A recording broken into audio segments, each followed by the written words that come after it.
టెర్రరిస్టులు దాడికి పాల్పడిన ప్రాంతానికి ఎన్టీవీ వెళ్లింది. పహల్గాం నుంచి దాడి జరిగిన ప్రాంతానికి వెళ్లాలంటే ట్రెక్కింగ్ చేయాలి, లేదంటే గుర్రాల మీద వెళ్లాల్సి ఉంటుంది. మరింత సమాచారం రాజు అందిస్తారు. పహల్గాం బేస్ క్యాంప్ నుంచి ఉగ్రవాదులు దాడి చేసినటువంటి స్పాట్ దాదాపు 3 కిలోమీటర్లు ఉంటుంది. అయితే ఇది ప్లేన్ ఏరియా కాదు, మొత్తం హిల్ ఏరియా. మొత్తం ట్రెక్కింగ్ చేయాల్సి ఉంటుంది. మనం చూడొచ్చు ఏదైతే ట్రెక్కింగ్కి సంబంధించినటువంటి వే అంటే ఒక వైపు పైనుంచి వాటర్ వస్తూనే ఉంటుంది. ఎందుకంటే మంచుకొండల పైనుంచి మంచు కరిగి వాటర్ అంతా కూడా వస్తుంటుంది. దాంతోపాటు రాళ్ళు, బురద ఇదంతా కూడా ఉంది. సో పైకి వెళ్లేందుకు మాత్రం మనం ఇక్కడ అడుగులు చూడొచ్చు. ఏదైతే ప్రత్యేకంగా గుర్రం అడుగులు, అంటే నిన్న ఎప్పుడైతే ఉగ్రదాడి జరగడానికి ముందు అక్కడికి వెళ్ళినటువంటి గుర్రాలపైనే ఎక్కువగా వెళ్తారు. నడుచుకుంటూ కొందరు ట్రెక్కింగ్ చేయాల్సి ఉంటుంది. సో ఇప్పుడు ఇదంతా కూడా క్లోజ్ చేసేసారు, అంటే అలో చేయనటువంటి పరిస్థితి కనిపిస్తుంది. టూరిస్టులు కూడా వెనక్కి వెళ్ళిపోయారు. So NTV team Pahalgam base camp నుంచి స్పాట్ ఏదైతే జరిగిందో ఉగ్రదాడి చేసినటువంటి స్పాట్ వరకు వెళ్లేందుకు నేను ముందుకు సాగుతున్నాను. భూతల స్వర్గం కశ్మీర్లో ఎన్నో టూరిస్టు స్పాట్లున్నాయి. అయితే ఉగ్రవాదులు మాత్రం బైస్రన్ ప్రాంతాన్ని మాత్రమే టార్గెట్ చేసుకున్నారు. పహల్గాం బేస్ క్యాంప్ నుంచి దాడి జరిగిన ప్రాంతానికి వెళ్లాలంటే 2-3 గంటలు పడుతుంది. ట్రెక్కింగ్ స్పాట్ భయంకరంగా ఉంటుంది.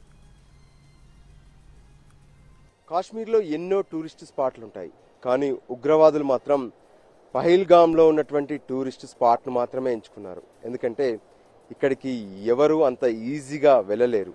ఎందుకంటే కింద ఉన్నటువంటి పహల్గాం బేస్ క్యాంప్ నుంచి పైన ఉన్నటువంటి స్పాట్కు మొత్తం 3.5 కిలోమీటర్లు ఉంటుంది.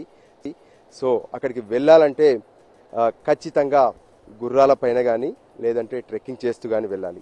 సో ఇప్పుడు గుర్రాలు లేవు, ఎందుకంటే ఉగ్ర దాడి జరిగిన తర్వాత గుర్రాల ట్రాన్స్పోర్ట్ను ఆపేశారు.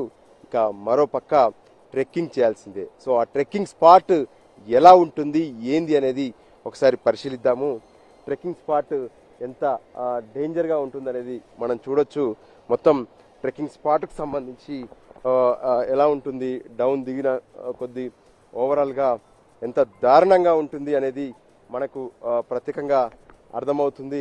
ఎందుకంటే పెద్ద పెద్ద రాళ్ళు, ఒకవైపు కొండల మధ్య నుంచి వస్తున్నటువంటి జలపాతాలు, వీటన్నిటినీ దాటుకొని ట్రెక్కింగ్ చేయాల్సి ఉంటుంది. సో ఈ ట్రెక్కింగ్ వల్ల ఒకవైపు ఆరోగ్యం, మరోపక్క ఆ స్పాట్కి వెళ్తే చూడడానికి ఆహ్లాదకరంగా ఉంటుందనేదే ప్రతి ఒక్కరి ఆలోచన. అందుకోసమే ఈ టూర్కి వస్తారు. కానీ ఇప్పుడున్నటువంటి పరిస్థితి మరింత దారుణంగా ఉంది.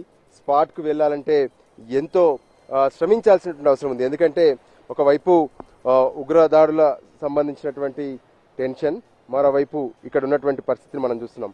పక్కనే నది కూడా చూస్తున్నాం. అంటే ఏమాత్రం ట్రెక్కింగ్లో ఎక్కడైనా కాస్త కాలు జారిందంటే ఖచ్చితంగా నదిలో పడిపోవాల్సిందే. సో ఇక మనం అప్ వెళ్ళేటటువంటి ట్రెక్కింగ్ వేని కూడా పరిశీలిద్దాం. ఏ విధంగానైతే అప్కు వెళ్ళేటటువంటి మూమెంట్ను కూడా మనం చూడొచ్చు. ఇక్కడ నుంచి కొండలు, అంటే గ్రౌండ్ నుంచి, అంటే ఏదైతే గ్రౌండ్ నుంచి గ్రౌండ్ జీరోకు వెళ్ళాలంటే ఖచ్చితంగా ఈ కొండలను వీటన్నిటినీ దాటుకుంటూ వెళ్లాల్సిందే. సో ఇవన్నీ వెళ్తేనే అక్కడ అంతటి సుందరమైనటువంటి ప్రాంతాలు ఉంటాయి. సో మనం చూస్తున్నాము ఇక్కడ ట్రెక్ చేయాల్సి వస్తే ఏ స్థాయిలో ఉంటుందన్నది. ఇక్కడ చూడొచ్చు, ఇది చాలా షార్ట్ వే. సో ఇక్కడ నుంచి గుర్రం వెళ్తున్నప్పుడు కానీ ఎవరైనా నడుస్తున్నప్పుడు కానీ జారి పడ్డారంటే పక్కన చూడొచ్చు ఎంత డేంజరస్గా డౌన్ ఉంది. ఇక్కడ పడతాము, ఆ తర్వాత వెళ్ళి లోయలో కూడా పడిపోయేటటువంటి పరిస్థితి ఉంటుంది. సో ఇప్పుడు ఇంత డేంజర్గా ఇక్కడ సిచ్యువేషన్ ఉంది. అయితే ఓవరాల్గా కూడా అంటే ఈ స్పాట్ని ఉగ్రవాదులు ఎంచుకోవడానికి ఒకటే కారణం. ఎందుకంటే ఇక్కడైతే ఎవరైతే పోలీసులు కానీ జమ్మూకు సంబంధించి మరోపక్క అటు కేంద్ర బలగాలు కానీ ఎవరు కూడా స్పాట్కి రీచ్ అవ్వాలంటే కనీసం 2-3 గంటలు పడుతుంది. అందుకోసమే ఉగ్రవాదులు ఆ ప్లేస్ని టార్గెట్ చేసుకున్నారు, దాడి చేశారు, పారిపోయారు. సో ఇది ఆ స్పాట్కి చేరుకోవాలంటే ఉన్నటువంటి ఇబ్బందులు. పహల్గాం నుంచి బైస్రన్ ప్రాంతానికి వెళ్లాలంటే ఎన్నో సాహసాలు చేయాల్సి ఉంటుంది. దాదాపు 3 గంటల పాటు ఎత్తైన కొండలు, రాళ్లు, గుట్టలు, బండరాళ్లను దాటుకుని వెళ్లాల్సి ఉంటుంది. క్షణం ఏమరపాటుగా ఉన్న అంత్య సంగతులు. కాలు జారిందంటే మనిషి ఎక్కడ తేల్తాడో కూడా అంచనా వేయలేం. అంతటి దారుణ పరిస్థితులున్నాయి. పహల్గాం నుంచి బైసరన్లో ఉన్నటువంటి మినీ స్విట్జర్లాండ్కు వెళ్ళాలంటే ఖచ్చితంగా ట్రెక్కింగ్ మార్గంలోనే వెళ్ళాలి. సో ఆ ట్రెక్కింగ్ మార్గంలో ఉన్నటువంటి కష్టాలు చూడొచ్చు. పెద్ద ఎత్తున వే ఎంత దారుణంగా ఉందో మనకు స్పష్టంగా అర్థమవుతుంది. సో ఈ వేలో మొత్తం కూడా ఎంతో అప్ అండ్ డౌన్స్ ఉంటాయి. సో వీటన్నిటిని కూడా ట్రెక్ చేసుకుంటూ గంటల కొద్దీ ట్రెక్ చేస్తేనే పైకి వెళ్ళగలుగుతాం. సో ఈ పరిస్థితుల్లో ఆర్మీ తామున్నాము అంటూ ప్రతి ఒక్క టూరిస్ట్కి భరోసా కల్పిస్తున్నటువంటి పరిస్థితి కనిపిస్తుంది.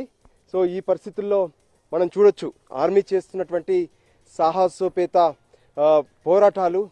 అయితే ఏదైతే ఆ స్పాట్ ఉందో ఆ స్పాట్ విషయంలో మాత్రం పూర్తిగా ఆచితూచి ఏ విధంగానైతే అక్కడ సెక్యూరిటీ ఉండదనుకోవడం కావచ్చు, లేదంటే మరికొన్ని రీజన్స్తోనే అది ఎంచుకున్నట్టుగా తెలుస్తుంది. అందుకే ఉగ్రవాదులు 26 మందిని పొట్టన పెట్టుకున్నారు. ఎంతోమంది క్షతగాత్రులుగా మిగిలిపోయినటువంటి పరిస్థితి కూడా కనిపిస్తుంది. వాళ్ళలో కూడా చాలామంది ఇంకా ఇబ్బందికరమైనటువంటి పరిస్థితుల్లో కనిపిస్తున్నారు. అయితే ఈ పరిస్థితుల్లో ఇప్పటి వరకు అంటే ట్రెక్కింగ్ చేస్తూ పైకి వెళ్ళారు, హార్స్ కావచ్చు, లేదంటే స్వయంగా ట్రెక్ చేస్తూ పైకి వెళ్ళినటువంటి పరిస్థితి కనిపించింది. ఈ పరిస్థితుల్లోనే నిజంగా అంటే పైకి ఎంతో కష్టపడి వెళ్ళారు. అక్కడ మినీ స్విట్జర్లాండ్ అంటే ఎంతో బ్యూటిఫుల్గా ఉంటుంది.